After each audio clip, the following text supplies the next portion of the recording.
Matapos manalasa ang bagyong Karina sa bansa, alamin natin kung may epekto na yan sa presyo ng mga pangunahing bilihin.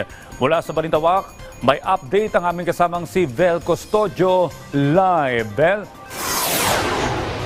Rise and shine, Audrey. Kasunod ng matinding epekto ng bagyong Karina, nagpatupad ng price freeze para sa ilang basic commodities sa mga lugar na nakasailalim sa state of calamity.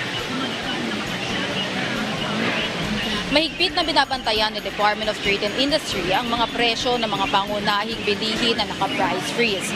Kabilang sa mga mandatory price freeze ang gulay, karne, bigas, itlog, tubig, instant food, gatas, kape, sabong panlaba, gamot at kandila. Layo nito na panatilihing abot kaya ang mga presyo ng bilihin, lalo na para sa mga lubhang naapektuhan ng bagyo. Epektibo ang tigil taas ng presyo sa NCR, Batangas, Cainta, Rizal, Cavite, Pinamalayan Oriental, Mindoro, Bataan at Bulacan. Sa huling tala ng presyo ng Department of Agriculture sa NCR, naglalaro ang presyo ng imported commercial rice sa 51 to 65 pesos kada kilo. Ang local and commercial rice naman ay 45 to 65 pesos ang kilo. Ito naman ang presyo ng mga gulay. Ang repolyo ay 40 to 50 pesos ang kilo, depende sa klase. Ang carrots ay 130 to 190 pesos ang kilo. Ang ampalaya ay 50 to 120 pesos kada kilo.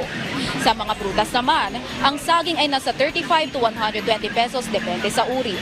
Ang papaya ay 35 to 40 pesos at ang mangga ay 100 to 240 pesos kada kilo.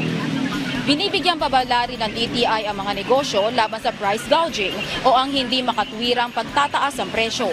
Kabilang din dito ang mga hotel at transient homes.